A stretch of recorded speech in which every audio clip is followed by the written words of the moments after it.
I think digital is the present. It's not the future. It's already the present. Demotivation is the biggest motivation ever.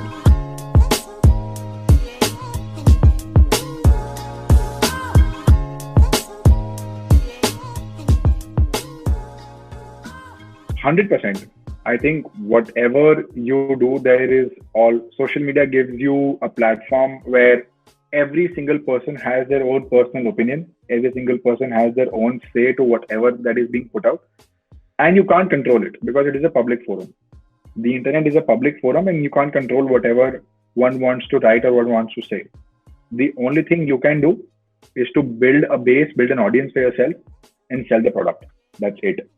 And social media gives you that momentum, gives you that reach in terms of, because a lot of people are there. It ultimately boils down to going where the attention is. Earlier, what used to happen, there used to be barter deals. I want to buy something, I'll give you something that I have in return. I won't give you cash. Then came cash. Then came banking deals. Then came UPI. Then came e-transfers, NEFT, RTGS, etc. Now we have crypto as well. We have Bitcoins as well, right? So in terms of understanding how the entire scenario changes, in terms of understanding how the landscape changes, social media gives you the platform, gives you the stage where you already have a huge number of people on social media engaging and interacting with different people. So if you can create a following, if you can create certain strategies in terms of converting those people into customers, for sure, a lot of people are doing it.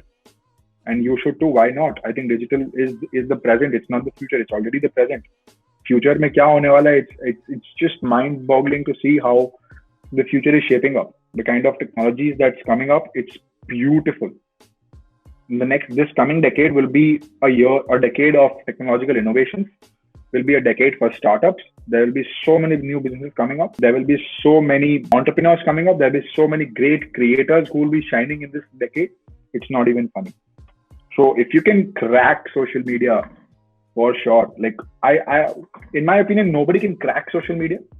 A lot of people might get lucky. A lot of people might not get lucky. But social is for sure the way to go because you have a ready audience there. Now you have to strategize in terms of converting that audience into prospective paying customers. Every company already has a strategy. They should work more and more into understanding how they can get more strategies and how they can get more customers for that particular brand of theirs.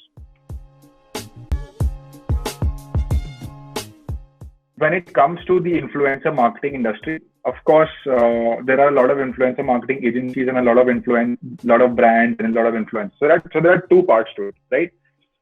A, there are these influencers. B, there are these brands. Now, brands have different strategies to market their products, right? One of the strategies could be going digital. One of the strategies could be going offline. One of the strategies could be conducting seminars and workshops. There could be n number of strategies. Of the many strategies that they would employ, one of the most important strategies could be influencer marketing because they understand the importance of influencers and the kind of hold that they have in terms of the audience. So they can either reach out to the agency that they are tied up with, or they can directly reach out to the point A, which is the influencers directly. And they can tell that, okay, so this is something that we want to do, and I would want you to brand or support our product. Now coming to the influencers and the influencer understanding that he or she has a good hold over his audience, he or she has a good, strong following, he or she can basically go out there and promote that brand and say that, okay, so this is something that I have used or I advocate this product because I stand by it. This is the kind of value I also go by. And I would love you guys to use the product as well. This in itself creates a brand loyalty. The brands get more customers from the influencer. The influencer gets monetized by the brand. So creators can definitely help out brands. So brand collaborations are, of course, one of the key monetization techniques by creators. And they can definitely help out other brands. And if, in the process, if they feel that they want to launch their own brand, they can do so because they have a strong following. They have a strong audience already. Now, if you have a strong audience already, you might as well want to go ahead and convert that audience into a full-fledged sustainable business. A lot of creators have done that, right? You talk about Sejal Kumar. She has converted her YouTube career into a business line where she's basically selling clothing and apparel, right? So a lot of creators have been able to convert their creator business into their own businesses as well. So of course, like not only promoting other brands, but they can also start their own brands. They can also start their own businesses, which is sustainable for the future for sure. LinkedIn would be on top, would be number one. Two would be Instagram Reels, specifically Instagram Reels, I would say, not overall Instagram, because overall Instagram's engagement is not as high as Instagram Reels. If you want to grow your business or yourself as a social media creator or another person wanting to build a personal brand, then you should definitely be creating Reels. 3 would be Twitter, 4 would be YouTube, 5 would be Facebook. In terms of me being a creator and me being an influencer, I call myself as a creator. I do not call myself as a social media influencer. Of course, the world has given the tag of a social media influencer or a digital creator, and they both are used synonymously. But I feel that I am a creator more so. And when we use the term influencer, it basically means somebody who has the power to influence people with their ideas, thoughts, ideologies, etc. But I feel I'm a creator. I'm just putting out my thoughts, putting out my opinions, putting out my experiences. A lot of people have asked me, how do you feel sharing your thoughts and how do you feel influencing people? Now, I don't know if I have been able to influence people or not, but the very fact that I am sharing my experiences and helping people out there is enough proof, enough validation for me to just keep going. So that what I would say would be a short difference between a digital creator and a social media influencer. I would go by the term of a creator. So essentially, if people are wanting to build a startup, the only thing that they need to take care of is solving a problem. That is the only thing that matters, right? Of course, when we're talking about moving towards a digital India, and already we are in a world where everything has gone online, right? I read a tweet sometime back and it said that if people feel that the future is digital, people are already living in the past, right? So digital is present, right? The future is not digital, the present is digital. So in terms of if people want to talk about, if people want to build startup businesses, the only thing that matters is solving a problem, finding a problem that's there in the market, see if there is a big enough market to solve a problem, and then eventually come up with a product and solve the problem. That is the only thing that matters. Nothing else matters. In the process, you might obviously want to build a social media presence for your brand and for your corporate brand, the company that you're building, and for yourself as a personal brand as well. And in the process, if that happens, great. And I'm sure that will happen as founders, as team members of the company. It will happen that people will reach out to you basis your personal brand, basis your brand on LinkedIn, Twitter, Instagram, etc. But I feel if you are focusing on building a company, then the core focus should always be building a company, solving a problem, coming out with a product that solves the problem. And essentially, in the process, if it results in building a social media for yourself, it's fantastic. Everybody should definitely build a brand for yourself, because that in itself leverages you for your business as well. But I think the only focus should be to solve a problem, and in the process, build your own brand, build the company's brand as well. Because digital में बहुत conversions होता है अभी. Now you can actually convert and generate a lot more leads via digital. You can run Facebook ads and generate more leads, right? You can sell your products by running an Instagram ad. You can generate more and more ads by running an ad on Google, so that your product displays on top of the search result. So I've said this before, and I would love to reiterate the fact that motivation is overrated and motivation is very short-lived. What matters more, is the environment that you keep around you. That will always keep you in good spirits, right? Motivation, today you see come across a motivational quote or see a motivational video, you will always feel pumped up कि अरे यार हाँ आज तो conquer कर लेंगे, आज I will kill it. After half an hour, that motivation is gone and you're again on your bed sleeping, right? So that happens with every single person out there, right? What matters more is the environment you keep around yourself. And by environment, I mean the kind of content you consume on social media, the kind of people you surround yourself with, the kind of music you listen to, the kind of books you read, every single thing, the kind of the kind of people you are friends with, every single thing matters. So it depends on the environment you keep. If an environment around you is good, you will obviously feel motivated to do stuff. B, it has more to do with building habits rather than having that motivation. If it becomes a habit, it automatically becomes very consistent and part of your daily routine. So you would not essentially want to be motivated. The vision will pull you. So for me, the vision pulls me to work every single day. I know what I want to achieve for myself, and I know I'm not there. So that vision always pulls me. I know. And I don't know if you agree with this, but I feel that demotivation is the biggest motivation ever. I might just go out there and create a video piece on this, maybe in the coming days or so. But I feel demotivation is the biggest motivation ever. Once you are demotivated, you automatically become motivated to work, to put work and work 10x harder and just achieve what you want to achieve. So I feel demotivation is the biggest motivator. It will pull you towards that work because essentially you are not there and you want to achieve things. It's very easy to get demotivated because once you don't get that validation from people.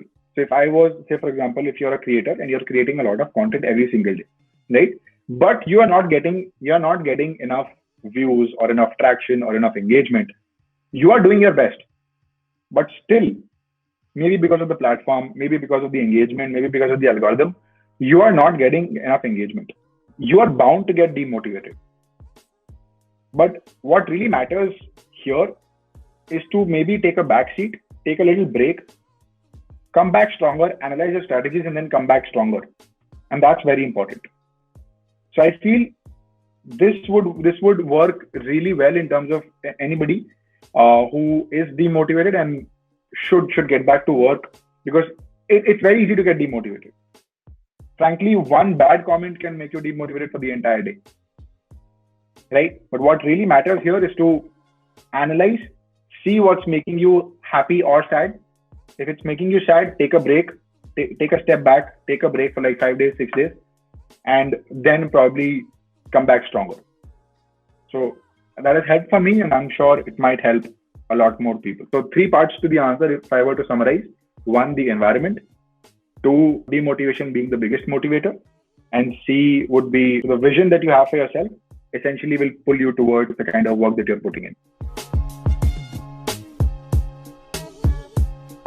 For sure, because Twitter has this very interesting algorithm that any tweet or any content that's up on Twitter, it's very real time. Once you refresh Twitter, you will always see a new tweet up on your feed, right? So it's very real time. It doesn't even take seconds or milliseconds, and the news is just right up there on Twitter. So it's very real time. But that's one of the biggest advantages of using Twitter. You get news very quickly. Secondly, there is a section called topics which you can follow. So if you are, say, depending on the industry that you are in. So if you are a creator, if you are a businessman, if you are into business, for example. So technically this question is about business.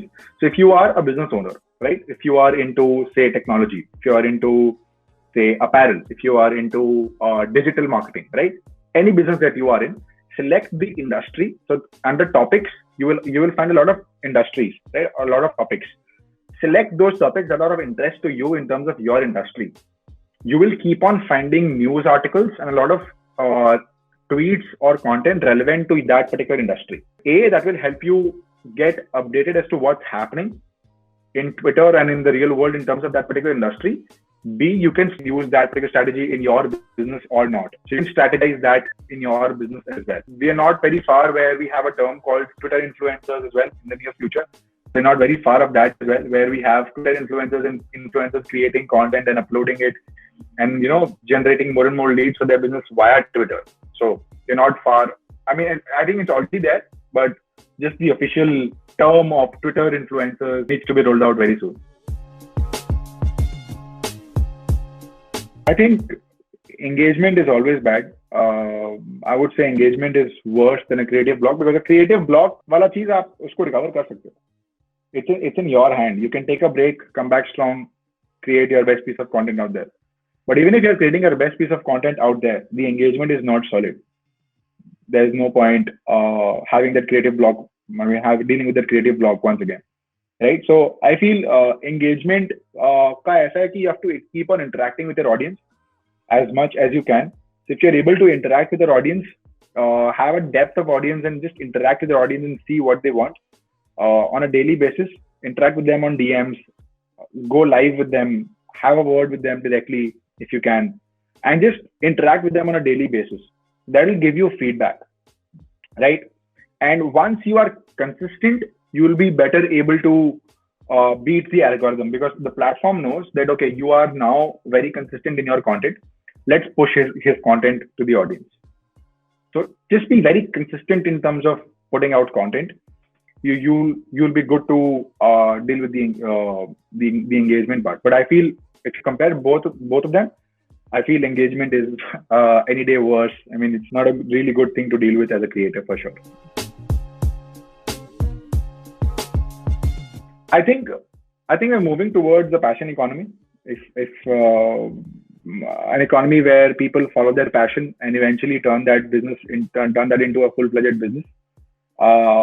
But I feel in terms of taking up passion projects and converting that into a business versus doing a more profitable venture, I feel it all boils down to the kind of idea that you have, and eventually how can you monetize that idea and scale it up to the next big thing, right? We all talk about in the first 6 days of April, we saw we got like 6 unicorns from India, right? We got Grow, we got Meesho, we got Thread. So we got a lot of three other companies that were given the unicorn status, right? So in terms of people starting out their entrepreneurial ventures, I think it all boils down to the kind of idea that you have, be it passion project, be it passion economy, or be it a business where you convert that into a business, whatever that is, either of the two. I think it all boils down to the idea that you have and whether you can scale that idea to the next big thing. Whether you are happy doing it, because that's where passion economy and passion project comes into picture. And if you can convert that project of yours into a full-fledged, sustainable, profitable business and scale that into new heights and become the next big thing in that industry, for sure, you should go ahead and do it. But that takes itself, talking about it is easy, but figuring out that particular industry, figuring out that passion project is very difficult. So once you start doing it, you figure out that, okay, these are the challenges I have. These are the things that I want to deal with. How can I do it? So it will take a good amount of time to research in terms of that particular industry, कि वो industry कैसा है, monetizable है कि नहीं है, and all of those things. But once you crack it, once you understand it, okay, I now have cracked this industry of how this works and how I can monetize it, for sure, nothing over passion. Yeah, if the kind of work that you are doing makes you happy and you can monetize it, nothing better than that. Everybody's situation is different. And I always say this, that whoever goes ahead in terms of following their passion and are able to monetize it, it comes from a place of privilege where they do not have that financial pressure कि मेरे को family के लिए पैसा कमाना ही है at this very young juncture of their lives. So if people are able to do that, fantastic. They are in a very good position. So they are in a place of privilege. They are in a place of liberty where they can go ahead and try out whatever they want to, and they can eventually monetize that.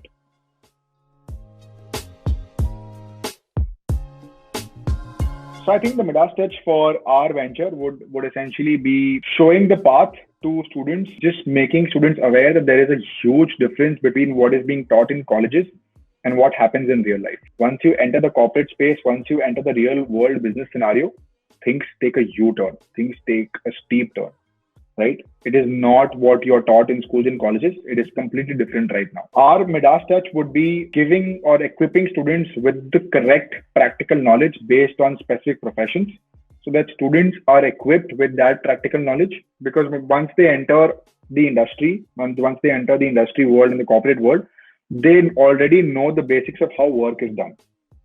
And that in itself is the Midas touch of our venture, where we focus on providing practical training. And secondly, we also assist students in internships. So once you've done a particular course or a particular structure with us, we also help you in getting that internship based on the course that you've done with us. So that I think is the Midas touch for our venture, where we basically focus on providing practical training so that people become more equipped in that particular industry, and also helping them out with internships in their particular industry or domain. In terms of e-summits, I think when you have speakers from the various domains talking about various different topics and ideas and sharing their experiences and sharing their entrepreneurial journeys, I feel there is, and because there are a lot of events also that are happening along with these summits and keynote sessions. There are obviously events and competitions that are happening, which in itself gives the students an exposure to go out there and try new things. If you are interested in entrepreneurship and you are giving a ready stage, you are giving the students an opportunity to go out there and test your product and see if it is working or not, so that it becomes like a real life business simulation program. And to end the summits, you have keynote sessions and keynote speakers, where speakers come in and share their journeys and share their experiences of how they've built businesses, the kind of struggles they faced, and the kind of feedback or message that they might have for young students. So I think e-summits are a good way to go about it. I don't know if they've been able to achieve it or no, because I don't have stats to back my answer. But I'm assuming they happen in good stride, because a lot of students join in. A lot of students who join in are interested in entrepreneurship, which is why they become a part of it. And they eventually, I'm sure, they take back something or the other which they can add to their business and their real life. But I don't know. I don't have like real data or statistics to back my answer. But I'm assuming they should take something from these events.